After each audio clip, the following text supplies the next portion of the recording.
ಈ ಥರ 40 ಅಡಿ ಚಾನಲ್ ರೋಡು. 40 ಅಡಿ ಅಂದರೆ ನೋಡಿವಿ, ಎಡ ಬಲ ಇವರೆಲ್ಲ ಅಡ್ಬಸ್ ಮಾಡಿಕೊಂಡು ಬೇಲಿ ಹಾಕ್ಕೊಂಡಿದ್ದಾರಲ್ವಾ, ಇಲ್ಲಿ ನೋಡ್ಬೋದು. ಸೊ ಈ 40 ಅಡಿ ಚಾನಲ್ ರೋಡು ಇದು ಅರ್ಧ ಕಿಲೋಮೀಟ್ರ್ ಇದೇ ಥರ ಬರುತ್ತೆ. ಅಟ್ಯಾಚ್ ಆದಂಗೆ 1 ಎಕರೆ 12 ಗುಂಟೆ ಅಳತೆ ಅದ್ಬಸ್ತು ಬೇಲಿಯಾಗಿರುವಂಥ ಜಾಗ. ರೆಡ್ ಸಾಯಿಲು, ಅಕ್ಕಪಕ್ಕ ಎಲ್ಲ ಫಾರ್ಮ್ ಹೌಸ್ಗಳಿದೆ. ಅದ್ರ ಬಗ್ಗೆ ಫಾರ್ಮ್ ಹೌಸ್ ಇರೋದ್ರಿಂದ ಸೇಫ್ಟಿ ಬಗ್ಗೆ ಏನು ತಡೆ ಕೆಡಿಸ್ಕೊಳಂಗಿಲ್ಲ.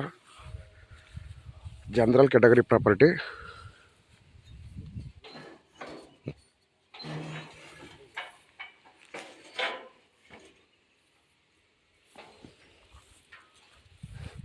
ನೋಡ್ಬೋದು ರೆಡ್ ಸಾಯಿಲು.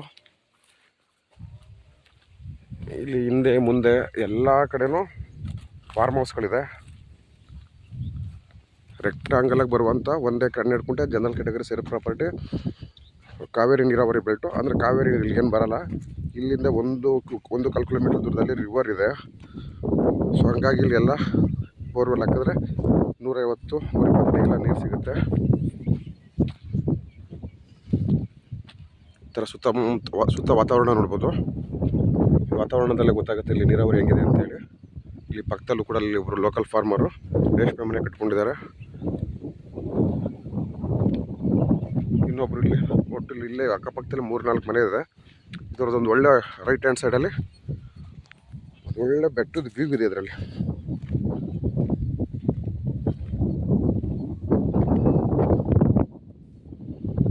ಸಣ್ಣದಾಗಿ ಫಾರ್ಮ್ ಹೌಸ್ ಮಾಡಿಕೊಂಡು ಇರ್ತೀನಿ ಅನ್ನೋರಿಗೆ ಸೇಫ್ಟಿ ಜಾಗ. ಒಳ್ಳೆ ಇಂಟರ್ನೆಟ್ ಕನೆಕ್ಷನ್ ಕೂಡ ಇದೆ. ಇಲ್ಲಿ ವರ್ಕ್ ಫ್ರಮ್ ಹೋಮ್ ಮಾಡೋರು ಕೂಡ ಇಲ್ಲಿ ಮನೆ ಕಟ್ಕೊಂಡು ಇಲ್ಲೇ ವಾಸ ಇರ್ಬೋದು. ಲೋಕಲ್ ಟೌನಿಂದ 7 ಕಿಲೋಮೀಟ್ರ್ ಆಗುತ್ತೆ. ನ್ಯಾಷನಲ್ ಹೈವೇಯಿಂದ 2.5 ಕಿಲೋಮೀಟ್ರು. ಈ 40 ಅಡಿ ರೋಡ್ ಏನು ಚಾನಲ್ ರೋಡ್ ತೋರಿಸಿದ್ನಲ್ಲ, ಆ 40 ಅಡಿ ರೋಡಿಗೆ ಅಟ್ಯಾಚ್ ಆಗಿರುವಂಥ 1 ಎಕರೆ 12 ಗುಂಟೆ ಜನರಲ್ ಕ್ಯಾಟಗರಿ ಪ್ರಾಪರ್ಟಿ. ಅಳತೆ ಅದ್ಬಸ್ತು ಎಲ್ಲ ಆಗಿದೆ. ಟಿಲ್ ಡೇಟ್ ಪೇಪರ್ ರೆಡಿ ಇದೆ. ರಿಜಿಸ್ಟ್ರೇಷನ್ ಡೈರೆಕ್ಟಾಗಿ ಹೋಗ್ಬೋದು. ಬೋರ್ ಇದ್ದದ್ರಲ್ಲೇ ಇದರಲ್ಲಿ ಯಾವುದೇ ಬೋರ್ ಇಲ್ಲ. ಬೋರ್ ಹಾಕ್ಸ್ಕೊಂಡ್ರೆ 120-120 ಅಡಿಗೆಲ್ಲ ನೀರು ಬರುವಂಥ ಜಾಗ ಇದು.